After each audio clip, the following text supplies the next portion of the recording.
Je vais lire l'introduction de mon livre « Ouvrir l'espace ». Symptômes de l'encombrement. Être encombré est une expérience banale, qui passerait relativement inaperçue si nous ne faisions l'effort de nous attacher à l'observer. Ce n'est pourtant pas un sentiment rare. Nous ne connaissons que trop bien son désagrément, par-delà les multiples formes qu'il voit toujours renaître. C'est une gêne quotidienne, intime et persistante. Nous connaissons tous l'encombrement, devenu pour beaucoup d'entre nous comme une tonalité de notre existence. Notre agenda est encombré, notre esprit est encombré, nos intérieurs, nos relations sont encombrées. Nous sommes encombrés du bruit, des images, des injonctions contradictoires et des héritages divers. Notre encombrement n'est ni localisé, ni passager. Il est un mode d'être, diffus et résilient. Nos journées encombrées voient se raréfier les moments de sérénité qu'on désespère de voir éclore dans notre quotidien et qu'on attendra de pouvoir vivre plus tard, pendant les vacances, ou naturellement on les attendra encore en vain. Nos esprits encombrés voient leur capacité de concentration s'amenuiser et sont agités par les vents contraires du futur, du possible et de l'irréversible, sans laisser au fragile présent la possibilité d'exister autrement que comme un fantôme translucide. Nos intérieurs sont encombrés de meubles et de bibelots qui exigent d'être entretenus, de vêtements en surnombre qu'il faudra laver, repasser et stocker, d'objets mal aimés qu'on ne sait pas jeter, de souvenirs qui stagnent dans l'humus des fonds d'armoire, de tiroirs encore pleins d'un purgatoire d'objets dont on ne sait jamais s'ils pourront peut-être servir. Nos relations réelles sont encombrées de relations virtuelles et des injonctions contradictoires explicites ou subliminales à propos de la manière appropriée de les vivre. Nos liens perdent leur simplicité et peinent à s'orienter dans le dédale des avis des uns et des images des autres, la rumeur des sondages et le vacarme des réseaux sociaux. Avoir des amis, des enfants, un amant devient un travail, un combat, quand on ne rêve que d'intimité simple et tranquille. La simplicité serait justement de ne jamais combattre. Cet encombrement général, nous le sentons sans pourtant chercher à le connaître, car il semble n'être que superficiel. La raison en est simple, l'encombrement gêne seulement, sans réellement empêcher. Moins qu'un problème que nous devrions nous attacher à résoudre, il semble ne concerner que les marges de l'existence en dedans desquelles nous continuons d'agir et où se situeraient les véritables problèmes auxquels nous réservons attention et pugnacité. À l'observer de plus près, en effet, moins qu'un problème à part entière, il semble être la forme que prennent nos problèmes en général. Ils se font jusqu'à la disparition dans le paysage d'un quotidien où l'on avance, les dents serrées, sous le grésil d'un large spectre d'adversité. Ne faudrait-il pas analyser ces manifestations, faire la généalogie de ces avatars, comprendre sa nuisance spécifique pour la dissoudre autant qu'on le pourra? L'encombrement se définit par la place qu'il occupe. Encombre ce qui prend trop de place, gêne et oblige à des mouvements contre nature, source plus ou moins rapidement de diverses douleurs. Encombre ce qui oblige à se contorsionner et à forcer. Encombre ce qui ôte la grâce, la souplesse et la jouissance de l'espace. Il n'empêche pas le mouvement, mais le rend pénible, en ôte toute légèreté et le transforme en tâche. Il empêche de danser jusqu'à en rendre insensée la possibilité même. Encombré, on ne danse pas, on lutte. Mais la dimension la plus frappante de l'encombrement, c'est qu'il se dissimule à la conscience. Il prend à ce point la couleur de la situation qu'il se fond jusqu'à empêcher d'identifier le coloris subtil dont il teinte l'existence. Comme un filtre, c'est à travers lui qu'on voit sans le voir lui-même. L'invisibilité grâce à laquelle l'encombrement affermit sa prise tient à l'orientation naturelle de la conscience vers l'action, c'est-à-dire vers l'avenir, et naturellement inattentive au présent lui-même, un peu à la manière dont le champ visuel est aveugle en son centre. Nous sommes encombrés quand nous ne sommes pas suffisamment gênés pour arrêter de poursuivre nos activités, comprendre ce qui empêche et réorganiser notre effort. L'encombrement n'apparaît que rarement à la conscience. Il se manifeste plutôt à travers un certain agacement, comme l'entrave qu'il est à la poursuite de notre action qui seule accapare l'ensemble de notre attention. On a envie de le négliger, car il est importun. On force, et on parvient à ses fins.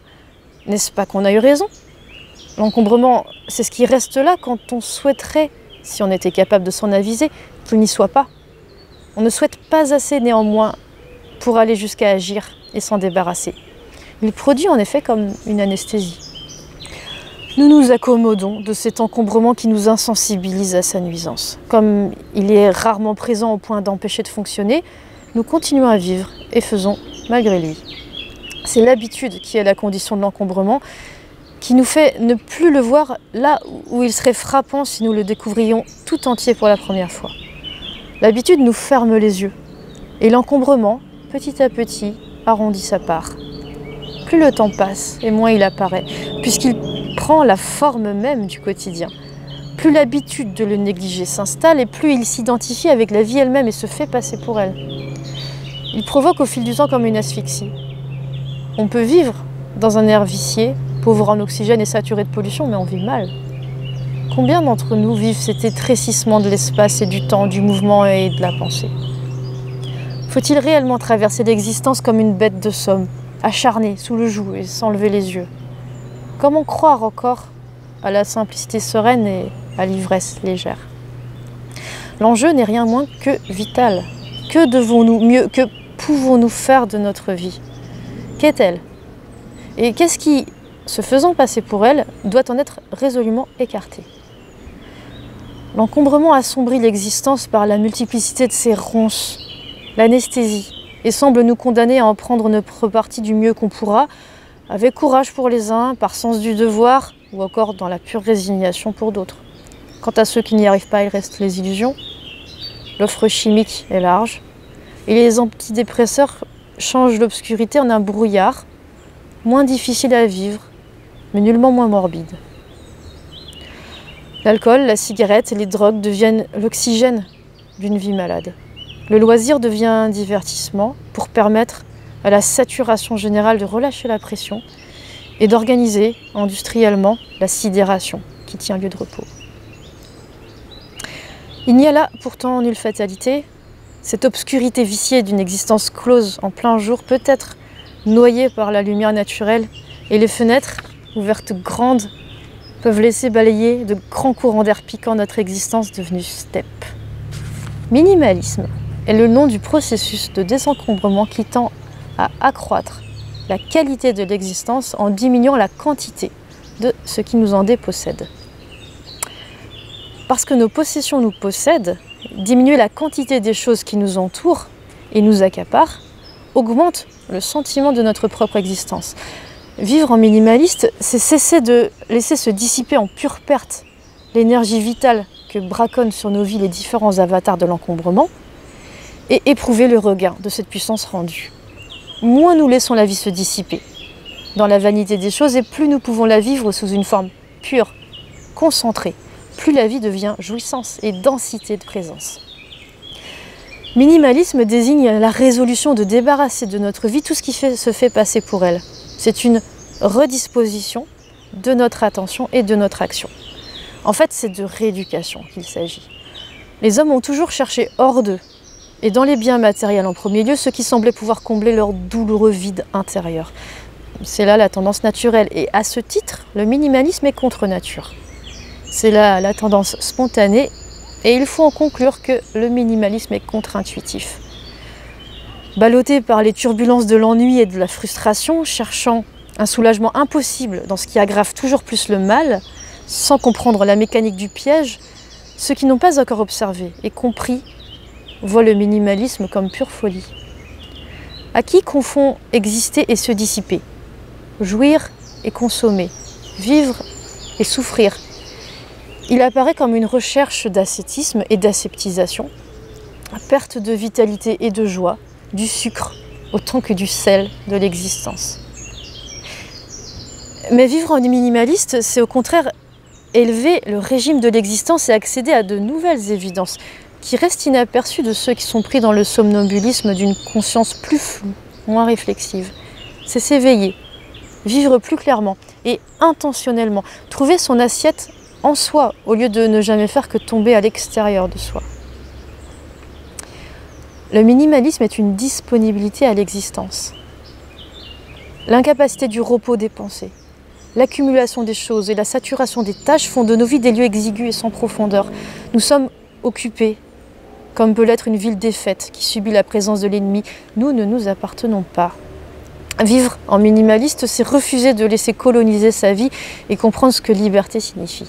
C'est résister à l'occupation, mais se rendre capable d'accueillir la vie elle-même. Être attentif à soi, autant qu'ouvert au monde. Débarrassé des pensées parasites, des occupations vaines et des objets encombrants, le présent est restitué dans ses droits et déferle dans notre existence. La vie s'offre alors à nous, car en réalité, nous n'avons pas à la gagner. Nous devenons sensibles à la beauté. Nous nous ouvrons à tout le spectre de l'amour. Et l'authenticité nous redresse. Le beau, le bien et le vrai deviennent tangibles. Le minimalisme rend disponible et ouvre l'âme comme un appel d'air aux multiples formes de la grâce. Le cœur de la pratique minimaliste consistera à identifier cette source secrète au cœur de l'existence qui prend le relais de nos efforts et substitue la lumière à l'encombrement. Le minimalisme est une réduction consciente de tout ce qui encombre et une culture délibérée de tout ce qui nourrit. C'est un processus qui défriche et laisse la place à ce qui peut porter des fruits. C'est cultiver son jardin, pour reprendre la célèbre conclusion de Candide. Dans son jardin, on est chez soi, on s'exprime et on se ressource. On goûte la beauté et on interprète l'espace. On cultive les fruits de l'existence. Quel que soit le plaisir qu'on prend au voyage et au dépaysement, c'est toujours depuis ce jardin intérieur que nous prenons nos perspectives sur le monde et il importe donc au plus haut point de le soigner. Vivre en minimaliste, c'est cesser de fuir cette vie intérieure, cesser d'avoir peur d'être chez soi et de craindre de s'y ennuyer, c'est être pour soi-même de bonne compagnie. Le minimalisme est donc Odyssée. Sous le patronage d'Ulysse, c'est de rentrer chez soi qu'il s'agit. Le minimalisme est une rééducation de la conscience et de l'action qui tend à la concentration de l'énergie vitale par le refus de tout ce qui la dissipe, qui augmente la disponibilité et l'intensité de l'existence. C'est apprendre à nourrir, à habiter et à aimer sa vie intérieure. C'est rentrer chez soi.